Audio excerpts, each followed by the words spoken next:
সালমান শাহ যখন এসেছিল ফিল্মে, তার কাছাকাছি আমি একই সময় কিন্তু আমি ফিল্মে পদার্পণ করেছি। সালমান শাহ কিন্তু খুব অল্প দিন ফিল্ম জগতে কাজ করেছে, ঠিক আছে। সেটি হলো গিয়ে প্রায় 3 বছরও না, পুরোপুরি অনেকে 3.5 বছর বলছে। সেটি হলো কি ছবি রিলিজের শেষ মুহূর্ত পর্যন্ত হিসাব করছে। তিনি একজন গুণী শিল্পী ছিলেন, কিন্তু আমরা এই চলচ্চিত্রের মানুষ আমরা যারা ছিলাম, তাকে আজকে শেষ করে দেওয়ার পিছনে আমরা নিজেরাই দায়ী। দেখেন, মানুষকে কিন্তু ভালোভাবে বাঁচিয়ে রাখা যায়। একটা মানুষকে যদি আপনি সারাক্ষণ যদি টর্চার করেন, আপনি তার ইনসাইড বলেন আউটসাইড বলেন, তখন একটা মানুষ ফ্রাস্ট্রেটেড হয়ে যায়। আমরা কিন্তু তাকে ফ্রাস্ট্রেটেড তৈরি করে দিয়েছিলাম, কারণ আমি দেখেছি বিভিন্ন সমিতি তাকে বয়কট করেছিল, বিভিন্ন ডিরেক্টর বয়কট করেছিল।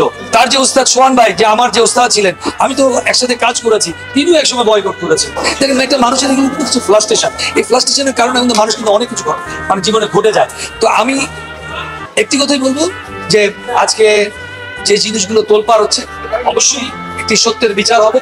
এবং যেহেতু আমরা আইনের প্রতি শ্রদ্ধাশীল, সুতরাং এই আইনি প্রমাণ করে দিবে যে তার আসলে সঠিক তিনি কি করেছিলেন।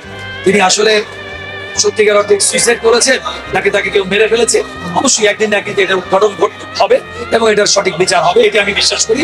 আর একটি কথা বলবো যে আমরা একটি ভালো মানুষকে, একটি গুণী শিল্পীকে আসলে হারিয়েছি।